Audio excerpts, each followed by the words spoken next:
What's up, everybody? Michael Nettemeyer here and Joe Geary, and we're your hosts of the Whitwin Podcast. Whatever it takes, whenever it's needed. Joe, how are you? Good. How are you doing today? Doing well. Wanted to kind of run into something here and talk about something about how becoming wealthy is actually quite simple, but most people don't do it. Now, imagine this. Imagine you're 80 years old. You still have to work because you didn't do a good job of saving. You're forced to go to a job that you don't want to be at 80 years old. You go out to your car doesn't start. You look in your bank account and you have $50 because you're living paycheck to paycheck, and you've been living paycheck to paycheck your entire life. Now, does that sound like something you want to do?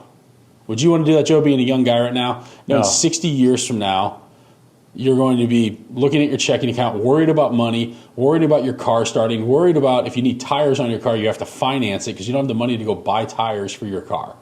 Does that sound like a life worth living? Or a life by design? I shouldn't say life worth living. Does it sound like a life like, hey, I can't wait to be 80 and not have any money and be broke, and I can't wait to worry and stress out about money for the next 50 years of my life? And not be able to pay for anything and live a very scarcity life. A very scarcity life, absolutely. And the sad thing is right now, that's the trajectory where most people are headed, which is unfortunate. And think about this. I mean, credit card debt's on the rise. We know that. Credit card debt is up. High interest credit card debt. It's not like couple percent here or there. 18, 20, 24% interest rate on credit cards is on the rise. Cost of goods is still going up, so it's costing more to buy things. Savings is an all-time low. So they said that, I read a stat, it said in 2022, 42% of Americans had less than $1,000 in their savings account. So 42%, think about that, 42%. The average savings account balance in the United States is $4,500. All right? And between 1959 and 2022, the average savings rate was 8.96%. So only 8.96% of Americans saved money. That number dropped, though, at the later half of 2022 because, as we know, inflation's going up. It was 5%. I read something the other day that said less than 2% of people are saving money right now. Yes. Yeah, I think the saving rate's like all-time low. All-time low. Mm-hmm. And I think the credit card debt just jumped to nearly $1 trillion for the entire country. I saw that. I saw it was like 982 the other day. Yes. So now it's, isn't that nuts? So why is that? So think about this. I mean, if you live in America right now, people listen all over the country in this or the world in this podcast, but if you're living in America, you live in one of the wealthiest countries in the history of the world. We have more access to money and information now than ever before in history, and yet most people are still broke. And I believe there's 3 reasons why someone would continue to be broke and not ever achieve financial freedom. I think the first one's mindset. I think it's the most important one too.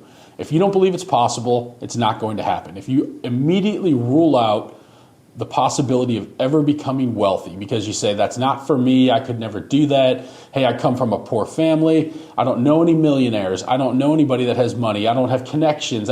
You make up all of these excuses for why you can't do it, and you immediately cut off the thing that's most important, which is your brain, and allowing yourself to think about, rather than saying, I can't do that, start thinking about, how can I do that? How can I achieve that? So I think that's number one. Most people, the mindset is not there. They want to do it, but they don't want to think about how I can do it. So instead of saying, I can't do that, think about how I can do that and start putting energy and focus in how you can start making that possible. And if you do that, the second thing why people aren't wealthy is because they don't establish a plan. They never put a plan around, how am I going to go create wealth? They go to work, they get a paycheck, they spend the paycheck on shit they don't need, and they never put a plan together for how am I going to create wealth. Now, here's the thing. For the small percentage of people that do establish a plan, there's a percentage of those people that don't stay consistent with their plan. So let's just say you get the mindset right and you say, you know what, I'm going to go become a multimillionaire. I'm going to go start creating wealth. I'm going to put a plan together. Here's my plan. I start to execute my plan, but now I don't stay consistent with it because, this unforeseen expense popped up. So I quit saving money because I had to go pay for this. My kids needed braces. So I quit executing on my savings plan because I had to spend money on braces. All right, so they don't stay consistent. So those are the 3 things I think why people don't create wealth. And if you look at it, it's very simple to create wealth. There are financial tools out there right now that make this very, very simple. And I know people say like, IRAs and this, it's a scam for the banks, this or that, but compound interest is a real thing.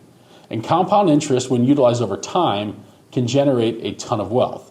So let's look at this for a moment, Joe. If you invested money, you're a young guy, 23 years old, correct? Mm-hmm. Yep. So if you just did a Roth IRA, Simple thing. Roth IRA, you could put, right now I think the limit was $6,500 for 2023. Yep. So you could put $6,500 away. So if you put $6,500, now this is post-tax, meaning you're going to pay income tax on that money today. You're going to put it in a Roth IRA, and let's just use $6,000 for easier math. It's $500 a month. If you save $500 a month or $6,000 for a year, at the end of year one, and you started with a principal and balance, you put $1,000 in, and you save $500 a month for the first year. At the end of that year, you're going to have $7,440 if you're getting a 10% return. So that's something else to think about. People will be like, oh, well, the market's getting crushed right now. I would lose all of my money if I invested. Yeah, you're absolutely right. I think the stock, if you look at, okay, so look at this, an index fund with Vanguard. Well, so there's a Vanguard index fund, meaning like an index 500 fund. That was down 21.5% in 2022, which is a lot. So people are like, oh, I would have lost all my money. Well, no, the key here is just keep investing your money. Yes. The key to this is stay consistent. So set a target, what you're going to invest, and stay consistent, because on that same fund, the 10-year average return is 12.5%. So even though you would have lost 21.5% last year, if you continue to invest, right now you're buying that fund on sale because it's down, and when it comes back up, on average, over the 10-year return of that, it's 12.5% on your money. So if we go back to this, that's how you get right there. Invest in an index fund. They're super cheap. They're super simple. You park your money in it, and you don't worry about it anymore. But if you put that money in, Joe, the end of year one, you're at $7,440. Now, let's say you continue to put that same $500 a month away or $6,000 a year. At the end of 10 years, you will be at $105,000. So take 60 grand or 61,000, essentially, because you're putting $6,000 a year away plus your $1,000 principal. You've put in 61,000 over 10 years, and now it's worth 105, almost 106,000. And it's tax-free. And it's tax-free because it's accumulated in a Roth IRA tax-free. Now, people will be like, well, I can't retire on that. Yeah, it's been 10 years. I get that. So extend it out 20 years. You're at $390,000. All right? If, again, people might be like, so how do I get to a millionaire? At 30 years, though, you're at 1.159. So you're almost 1.2 million in 30 years on saving $6,000 a year. So what's 30 times 6? 180 grand that you've saved now compounds with interest at a 10% annual return. Now keep in mind, Vanguard's 12.5%, so these numbers are going to look even different. And I'm not pitching Vanguard, I'm just saying that's one I use. But almost $1.2 million on a $180,000 investment, tax-free. Do you know the average American household, only 10 to 16% only have $1 million when they retire? Isn't that crazy? Or more. Yeah. So about 90%, or call it 85% of the population retires with less than $1 million. Crazy. As a household. And it's not that hard to do it. That's the thing. The reason that people do that, Joe, is because they don't put a plan together. Like, can you figure out how to save $500 a month? Let me go to this real quick. If you wait 10 more years, that 1.2 million at 30 years is now 3.2 million at 50 years. It's almost $8.9 million. So $6,000 a year over 50 years is almost $9 million tax-free. It's crazy. And what you just said, there's a staggering statistic of why aren't people doing this? Why aren't people saving? And here's the common reason, though, is I don't have $500 a month to save. I don't make enough. So if we look at wealth creation starts with one, you have to go earn income. That's step one. If you're not earning income, of course, you don't have any money to save in this. You have to earn income. Step two is you have to increase income.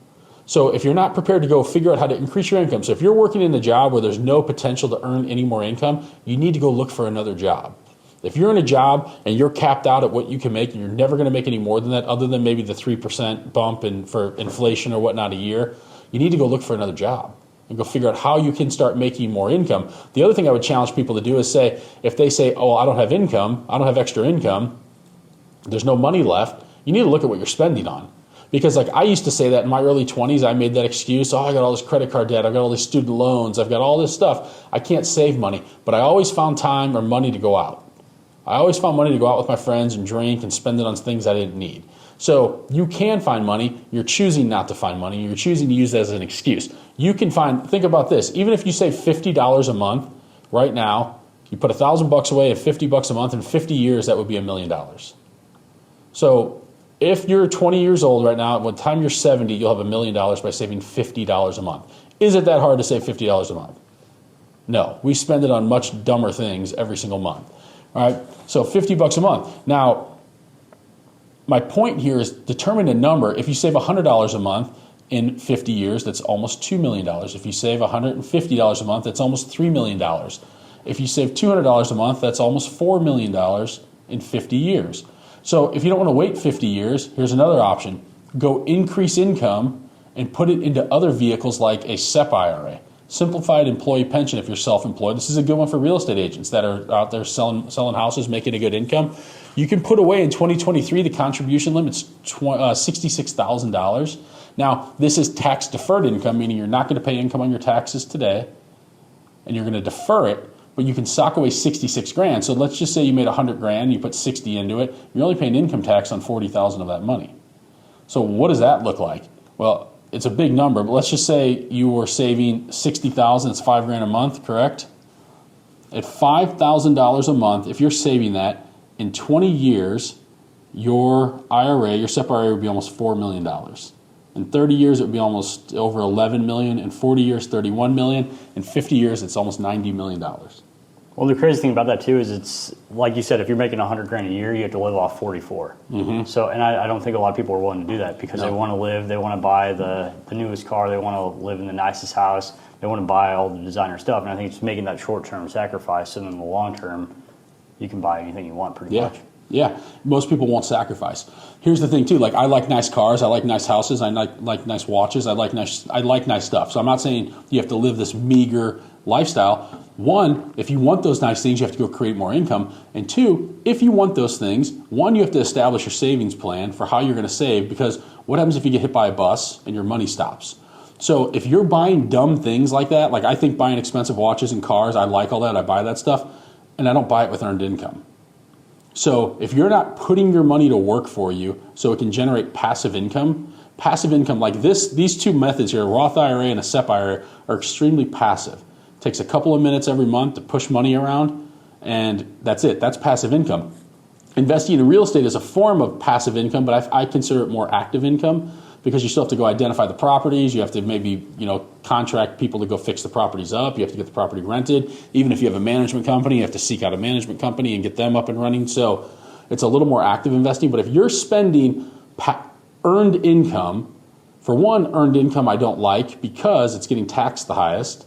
But if you're spending earned income on dumb things like cars and fancy stuff and bigger houses and all of that, and increasing your lifestyle and earned income, you're making a big mistake. You need to take that earned income and you need to increase that earned income and put it into passive income that's going to generate wealth for you. And then over time, you can start to increase that lifestyle. And that's what I always talk with you, Joe, about. You do a very good job of, you're a high income earning individual now at a young age, and you haven't increased your lifestyle to the extent that it could be, or that a lot of people would. Right? Like, yes, you've got a nice truck, you've got a nice vehicle, you've got a nice house. Like you're buying, but you're not buying a house that you didn't overextend on your house. Exactly. I could have bought like a $400,000 house or a $500,000 house, but I bought like in the mid 200s. Yeah, you didn't overextend. Exactly. Where most people now, like making the income you're making now at 23 years old, not having debt as well, a lot of people would be increasing their lifestyle at a much faster pace, where you're putting your money into things that are smart, that are going to, over time, by the time you're 35, 40, you're going to be in a really good financial position, and then you can go buy all this dumb stuff. Exactly. But at that point, you're using it with passive income, you're not doing it from earned income. And I think that's the difference between people that earn, I have friends that earn high incomes, 500 grand comes in, 500 grand goes out. No savings, nothing, because they don't have a plan. Money comes in, and they never anticipate something happening. They never anticipate like the ability. What happens if you can't work for some reason? What happens if something happens where that income gets stopped? And that's what we look at. Income and wealth really is to be able to do what you want, when you want, with who you want, for as long as you want. So if I don't want to work anymore, can I go maintain my lifestyle or live a great lifestyle through my investments that are paying me passively? Because if I want to just go sit on the beach for the next 6 months and not have to ever work again, can I do that? And if the answer is no, you need to be figuring out a plan for how you can design your life to start generating enough passive income that you don't have to go work for anymore, and continue to live this great life that you want. Yeah, I think that's the ultimate dream, because most people, it's almost like the Matrix, where everybody's stuck inside and no one can get out of it, and it's only the few people that take the red pill and they're like, oh wow, I can actually put this money aside and let it work for me, and then one day have the ability where instead of me working for money, my money's working for me, and then That's the key. Freedom, because then you can break away from society, and you're not relying on the government. You're not relying on your boss. You're not relying on Social Security. You can be your own free person. Absolutely, you can. That's the biggest problem. Most people work for money. They never stop to think, how do I put my money to work for me? And that's where it goes back to my 3 things there. It's how do I establish a plan to start putting my money to work for me? And it doesn't have to start big. Let's start with $50 a month. If that's all you can do right now, start with that. Figure out where you can cut $50 a month. I guarantee you, like on an iPhone, you can look at subscriptions. You're probably, like your kids maybe got on your iPhone and they signed up for something that's $2.99 a month for a game. There's probably 5 games on there. There's $12 right there. You can cut out immediately. You could cut out something else. You can cut things out that you aren't using. Like I look at my credit card statement every month, especially for the business one, and I look at little things too. If there's $9.99 charge, what is this? Are we using it? It's tiny. It's $120 a year. It doesn't really matter in the grand scheme of things. And it's $120 a year I'm putting back in my pocket because we're spending it. So no matter how large or small the expense is, even if it's a tiny expense, if you're not using it, cut it out. And then figure out now to get on a path of how do you save $50 a month? You can do it if you put a plan together. You can find 50. You can go into your couch right now and probably find enough change in the couch cushions and in your car and the little coin holder in your car to get $50 a month.